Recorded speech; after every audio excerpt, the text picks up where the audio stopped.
Welcome back to Ben's Top 12. And when I was a kid, the names of TV channels weren't false advertisements. Let me take you back to a time where action movies weren't dominated by CGI, obvious stunt doubles, scrawny guys that looked like the guys that got beaten up in high school, superhero movies that loosely follow the source material and are overrated, and remakes that have nothing to do with the original. That's right, folks. There was a time when action movies were actually, well, action movies. Action movies get a bad rap from movie critics as just being excuses to have shootings, car chases, and explosions. Well, duh! Of course! Action movies are supposed to be exciting and give us the illusions of danger and adrenaline, and when they want to, they can have great storylines, characters, and humor to back them up. Yep, there's a lot of great action movies out there. However, for every action movie that everybody likes, there are a handful of action movies that I think deserve more attention than they get. So, I'm here to count down the 12 action movies that I feel have been in obscurity for too long and need to be let out and enjoyed by lighter audiences. So, get ready for an adrenaline rush. Here are my top 12 underrated action movies. Number 12, Game of Death. Before you hardcore Bruce Lee fans throw spears at me, there's a reason I put this movie on the 12th spot. Now, hear me out on this one. So, this movie was the second to last movie that Bruce Lee was a part of.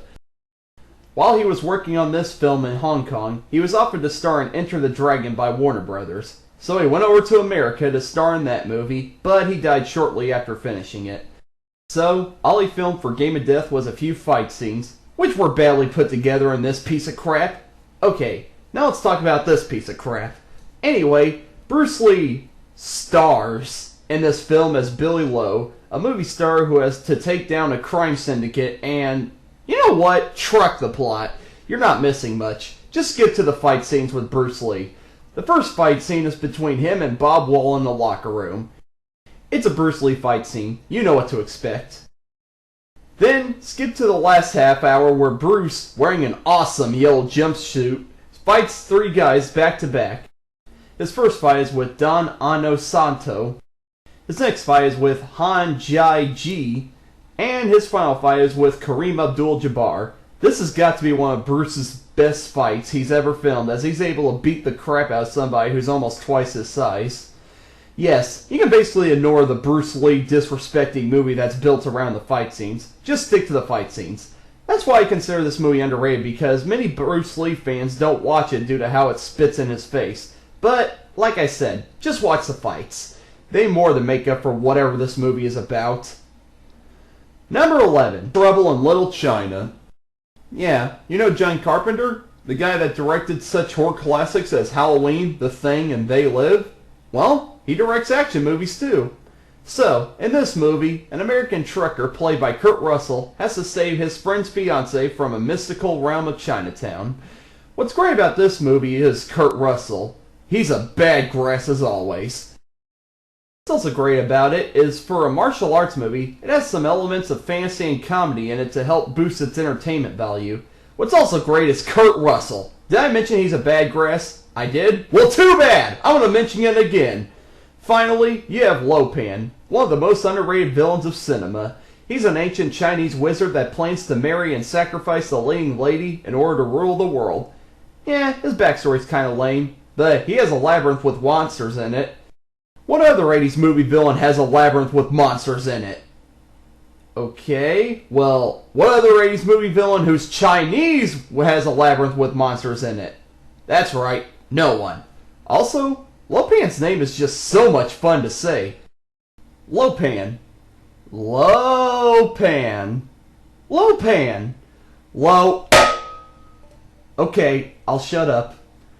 Bottom line, Big Trouble in Little China is a great Saturday night movie for any fan of action, comedy, or fantasy movies.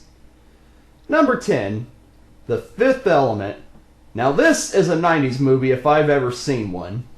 So, in the 23rd century, Bruce Willis plays a taxicab driver who has to help a woman played by Mila Jovovich find mystical crystals to help keep her from being attacked while being pursued by an evil weapons dealer played by Gary Oldman. I'm a sucker for multiple genre movies, and this is one of them. This is a sci-fi action movie with lots of comedy thrown in it. Since it takes place in the future, there are a lot of creative set pieces that the filmmakers take advantage of. There's a hover car chase, a shootout, and a space casino. They're all worthwhile. My favorite part of this movie, though, is its over-the-top tone. That's right, this is one of those action movies that doesn't take itself seriously. In my opinion, those are when movies are the most fun to watch. No bullcrap. They just go out all over the place and make sure they're entertaining for us to watch. What's also great is there is no bullspit CGI in this movie. That's right, even though coming from a time period where CGI was starting to show up all over movies, the makers of this movie chose to stay traditional and use sets, makeup, and costumes to make all the awesome looking creatures come to life. Also, Chris Tucker's in this movie. Get ready to call me a weirdo! If you weren't calling me a weirdo already, but I'm a fan of Chris Tucker. His sporadic talking and hyperactive delivery always cracks me up. I'll admit, he seems shoved into this movie. But I don't care, it's Chris Tucker. Anyway, this is also a great Saturday night movie. In fact, I think it's THE Saturday night movie. Yeah, you can't watch this movie on any other day of the week. It has to be a Saturday, when you're all pumped up and just want to have fun on your weekend. So, if you haven't seen it already, give The Fifth Element a try if you're a fan of science fiction or action. Number 9. Die Hard 2. In my opinion, the black sheep of the franchise. That doesn't suck! So, in this movie, Bruce Willis once again plays John McClane, who's in a Washington, D.C. airport waiting for his wife Holly to land.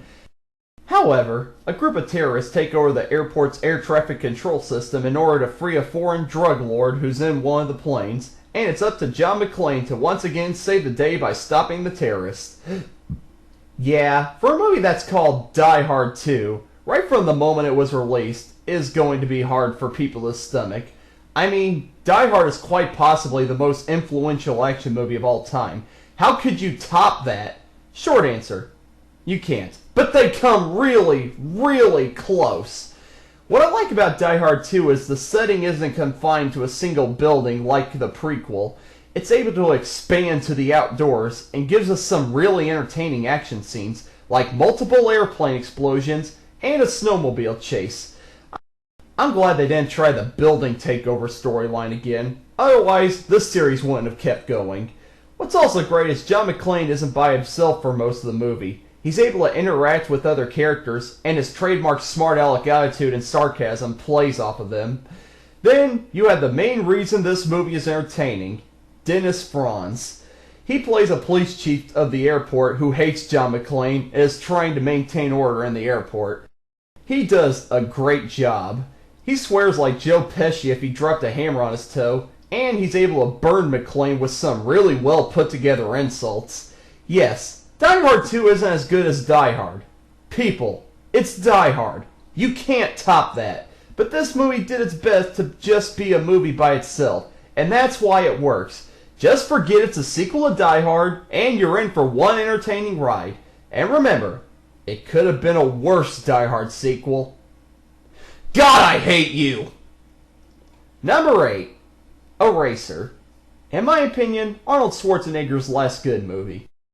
So, in this film, Governor Arnold plays a witness protection agent who specializes in faking the deaths of people who are being pursued by no-goodniks.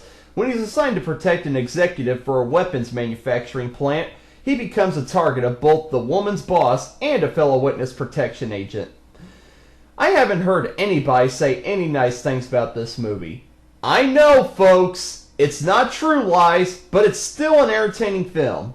Okay, I know there are some bad things about this movie, I'm not going to deny that. But for God's sake, can we please stop talking about the CGI crocodiles? They were only in the movie for a couple of minutes. Yes, they're horrible effects, but who cares? There's more about this movie than the freaking crocodiles. Arnold is great as always.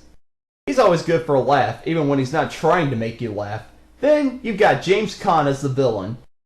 You know he's going to be subtle but deadly at the same time. There's also some really creative action scenes, like Arnold jumping out of a plane, the final fight between Arnold and Khan on a big storing crate, what are those called? And then the crocodile scene.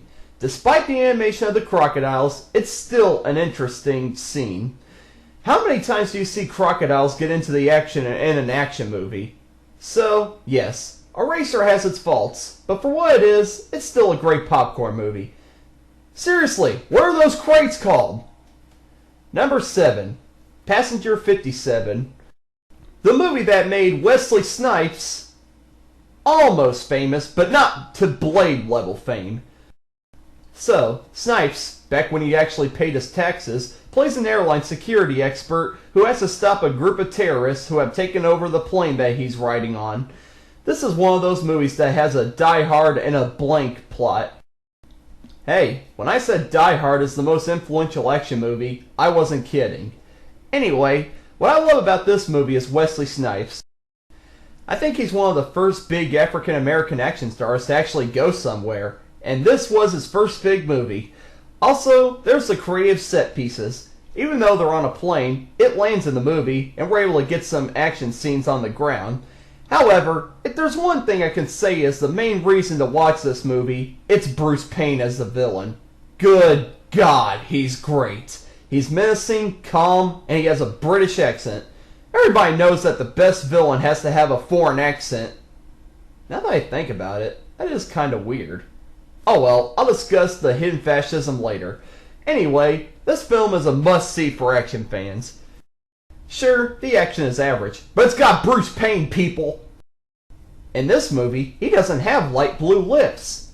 So, if you're interested, give this movie a watch and witness the epicness of one of the most underrated villains of not just action movies, but movies in general. Number 6. Every single Dragon Ball Z movie. I know, this is an odd choice. Dragon Ball Z is one of the most popular animes of all time. How can its movies be underrated? Keep in mind, folks, this is an underrated action movie list, not an underrated anime movie list. I think that the Dragon Ball Z movie should expand out from its fan base. They have some of the best action scenes that have ever been animated, and I'm sure they would please any fan of the martial arts genre. What's also great about the Dragon Ball Z movies is they're not canon with the show. You can watch them without even know what the show is about and still know what's going on in the movies. Sure, some of them do mention moments that happen in the show, but they don't affect the plots of the movies. The villains for each movie are also great. I love seeing villains that never appeared in the show, so it makes them all the more villainous because we don't know what they're capable of. Finally, my favorite part about the Dragon Ball Z movies are the run times. These are some of the shortest movies of all time, and you can watch 2 of them in the time it takes you to watch 1 movie these days. None of them is over an hour in length, so you don't use much time if you watch only 1. What's also great about the length is once the plot gets going, it's nothing but action from that point. Non-stop action. More action than you can handle. A madhouse of action. So, if you're an action fan, but not a fan of Dragon Ball Z, I'd say give one of the movies a try. Who knows? You might become a fan just by watching one of them. Number 5. The Adventures of Robin Hood. I'm sure you action fans weren't expecting this. That's right, I'm going all the way back to the 1930s for this one. So, this movie tells the story of Robin Hood, played by a Hollywood legend Errol Flynn, as he brings justice to England by taking down the Sheriff of Nottingham and the tyrannical Prince John with his band of outlaws. I know what you're thinking. This isn't an action movie, you moron! Yes, it is. Action movies are defined by more than just explosions, fistfights, car chases, and shootings. By definition, action movies are defined by one or more characters who go through a series of physical feats. Well, there's plenty of physical feats in this movie. I mean, it's the story of Robin Hood. You know there's going to be a lot of sword fights and shootouts. With arrows, of course. Back in the day, this was the equivalent of the blockbuster action movies we have now. Back then, Errol Flynn was the man. He wasn't the first action star, but he was the main man of talkie action movies. If it wouldn't have been for Errol Flynn, I don't think we would have action movies now. He has all the characteristics of a great action star. He's charming, funny, strong, and he knows how to fight. This movie is a favorite among critics, but I think this movie isn't listed among an action fan's favorite movies, probably because they don't know it's an action movie. Well, I'm begging you action fans, give this movie a chance. Like I said, this was the original big action movie. It doesn't have explosions or car chases, but it has sword fights. That's good enough, right? Number 4. Every single Steven Seagal movie. Alright, I haven't seen any action star that's been put through the ringer quite like Steven Seagal. He gets such a bad rap that even die-hard action fans can't stand his movies. Well, I'm here to ask, does Steven Seagal really deserve all the hate he gets? Well, yeah, he's a terrible actor, but this guy knows how to kick grass. Well, he did before he let himself go, but his movies from Above the Law to Exit Wounds were some of the most underrated action movies ever. They have all the elements that make action movies so great. They have atmosphere, villains, the set pieces, the plots, the one-liners, everything. I can see why some people would hate Steven Seagal movies, but do they sleep during the action scenes? The action scenes are great. One of my favorites is in Above the Law, where Steven is in a really tall parking garage building and he's backing up at a fast speed while a guy is hanging on the back of his car. He doesn't stop backing up until the back of his car bursts through a window and the guy that was on the car goes falling to his death. It's a scene that has me clench my heart every time I see it. It looks that realistic. Although Under Siege and Above the Law are his two movies that critics didn't send to movie hell, I think his other movies are just as good. Sure, his bad movies are still bad compared to his best movies, but they're still watchable if you're bored on a weekend night. I would recommend Under Siege 1 and 2, Above the Law, Hard to Kill, and Exit Wounds. If you still are hankering for Steven Seagal after that, then see the rest of his 90s movies, and avoid his modern movies like The Plague. Number 3. The Last Boy Scout. I can't believe this movie isn't more popular. Believe it or not, there are some people out there who are watching this now and are going to say that they've never heard of this movie. Well, I'm here to change that. Anyway, in this film, Bruce Willis plays a detective who is trying to solve the murder of a former NFL player's girlfriend. The detective and the football player, played by Damon Wayans, then get caught up in discovering there's a big sports corruption scheme going on. Talk about a movie that's stuck in obscurity. Like I said, I haven't met one person that's seen this movie. When I try to describe this movie to people, they ask, "You mean that movie with Adam Sandler and Damon Wayans?" No! This movie is actually good. This is a 90s action movie that lives up to its genre. There are shootings, a car chase, explosions, and a creative climax during a football game that ends in one of the most gruesome movie deaths I've ever seen. However, my favorite part about this movie is the chemistry. Bruce and Damon work pitch perfectly together because the dialogue is so well written. Well, when you got a script that is written by Shane Black of Lethal Weapon fame, you know it's going to be a dialogue-heavy movie. The quotes are so good that they rival Die Hard. Yeah, I said it. God, this is such a great movie. Why isn't it popular? Well, when you release an action movie during the holidays, you're just asking for it not to do well. Dang it, Warner Brothers, haven't you ever heard of a summer blockbuster? So, if you're an action fan and you haven't seen this movie, you're not an action fan. Give it a watch and prepare to have your mind blown. Number 2. Every single Jean-Claude Van Damme movie. Yes, I know a lot of these spots are from multiple movies, but if I didn't set it up like this, it would be a pretty boring list. So, Jean-Claude Van Damme is one of my favorite action stars. I think he's more entertaining than Stallone, Schwarzenegger, Statham, and Seagal combined. His movies live up to the titles of action movies. They show no mercy. They have brutal deaths, violent shootings, destructive explosions, and well-choreographed martial arts fights. However, my favorite part of Van Damme movies are how well constructed they are with the plots. The plots of his movies are unlike any other action movies I've seen. For example, in Nowhere to Run, Van Damme plays an escaped convict who seeks refuge in the timber not too far away from a house. When greedy businessmen try to steal the land from the owners, Van Damme leaps into action to save the owner's property. Then there's sudden death. Granted, it steals the plot of Die Hard, but it's terrorists taking over a hockey arena while a hockey game is going on. The tension rises because Van Damme is the only person who knows what the terrorists are planning, and he's the only one trying to do something about it. I think Van Damme needs more attention than he gets. His best movies are just as good as the best movies of any other action star. If you're new to Van Damme, I would recommend starting with Universal Soldier, Sudden Death, Hard Target, and Time Cop.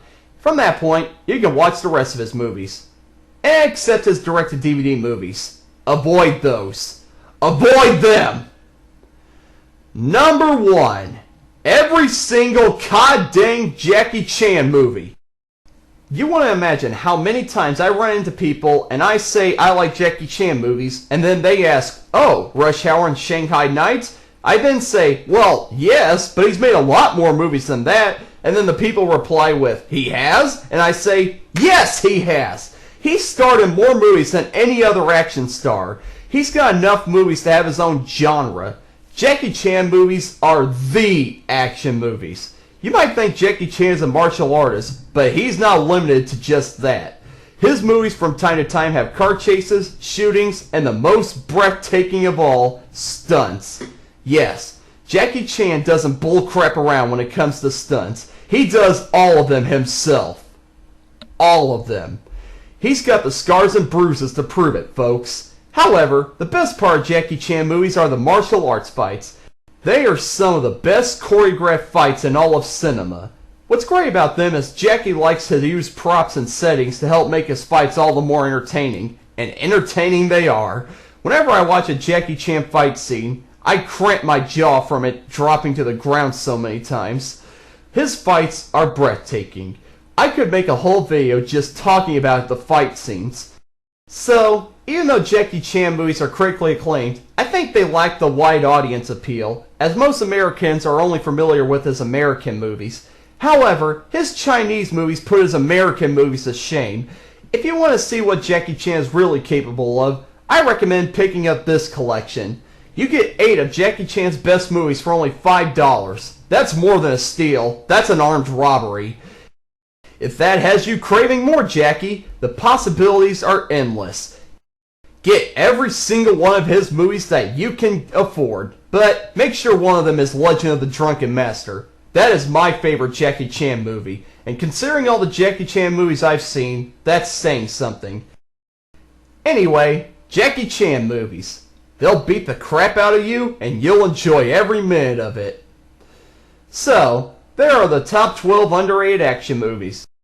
Are there any action movies that you think should be more recognized? Recommend them to me and I'll give them a look. I'm Ben, and I'm signing out. I'm gonna go search for a DVD of Dragons Forever that won't cost me all my body parts.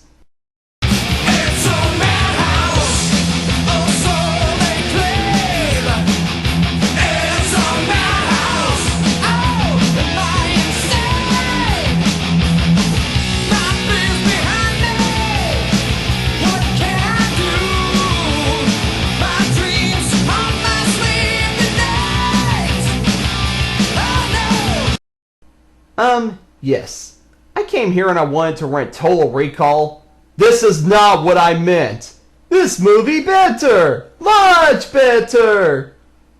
I hate this video store.